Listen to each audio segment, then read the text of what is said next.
In today's demonstration, I am going to be discussing the MouseOx Plus sensors.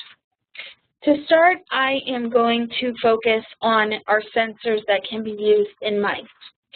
So for today's demonstration, I have a fake mouse here.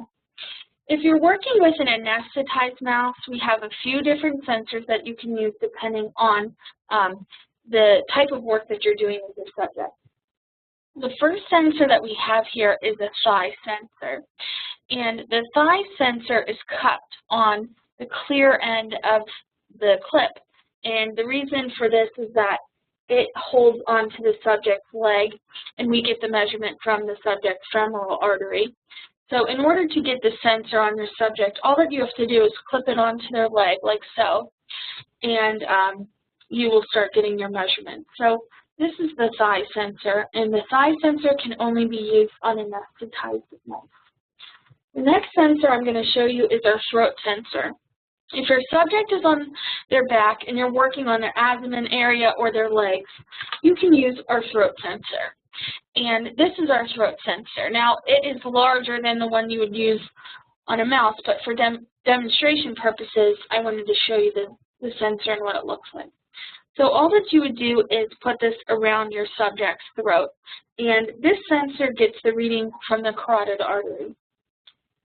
Now, if your subject was laying on its stomach, you can use our collar sensor, and our collar sensor looks very similar to the throat sensor. It is blue in color, and the lights are in a different position on the sensor so we can get the reading from the carotid artery. So all you would do is clip this around the subject's head, and again, we're taking a reading from the carotid artery. Now, this sensor, the collar sensor, is the sensor that you would use to monitor a conscious subject. It is the only sensor that we have that will work on a conscious subject. So this is the collar sensor. And to just show you, our sensors come in a variety of sizes. I have both throat sensors and collar sensors here. They can be used on anything from a neonate to an adult. And you can find more information about sizing on our website, which is at www.starlifesciences.com. So these are just to show you the different sizes of sensors that we offer within the throat and the collar sensors. Now, moving on to rats. This is my rat that I'm going to show you our sensors on today. Now, like the thigh sensor, we also have something for the rat. However, this sensor will work on the rat's foot. So if you see, the sensor looks very similar. However, on the clear or white end, it is flat. It's not cupped like the thigh sensor. So what you would do is just clip this onto the rat's foot, just like this. And that is the rat's foot sensor.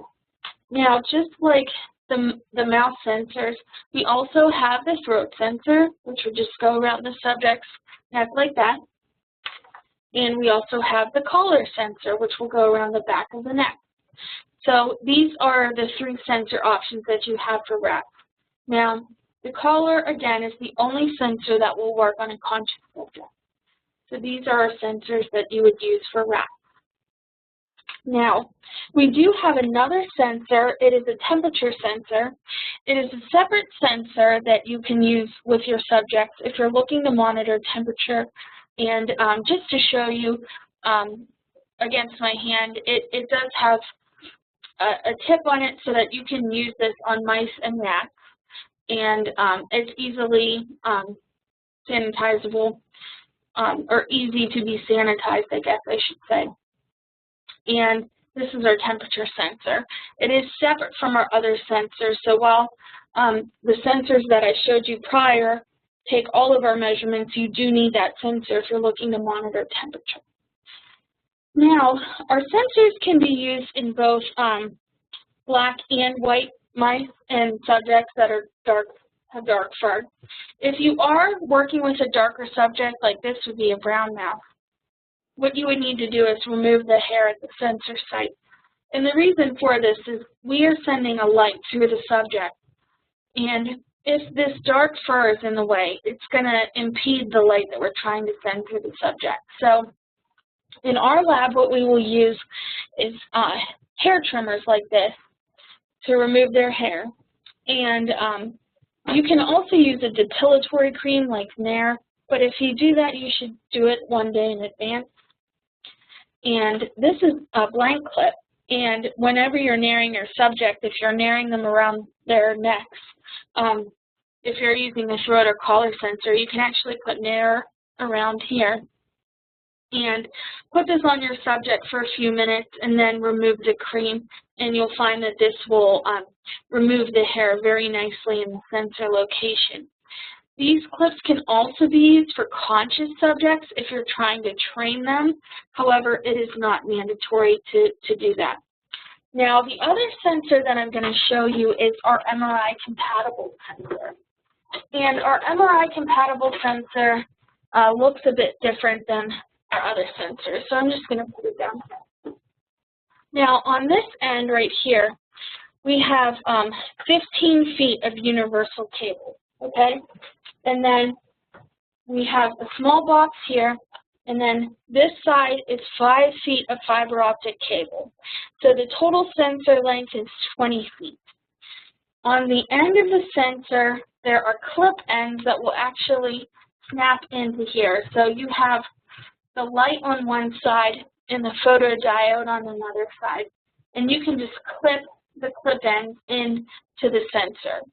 So this sensor can be used on mice and rats and also other subjects like rabbits. And there are two types of clip ends that I'll show you. One is a rat foot, so you'll see that it's flat on both sides. The other sensor that we have is the thigh sensor, and you'll see it's cupped on this end right here so that you can make sure that you're making nice contact with the thigh and it's not slipping off or rolling from side to side. Now, our sensors in general can also be used on other subjects. If you're working with rabbits, a lot of customers will use this sensor on either the rabbit's foot or also on the ear. You can also use our sensors on guinea pigs and hamsters. You can use our thigh sensor on those, or actually you can use these sensors sometimes around their leg. You just need to do a little bit of trial and error to figure out what sensor is going to meet your research needs, and also you can contact us for more information. So I want to thank you for joining me today. If you have any questions, please contact us via our website at starlifesciences.com.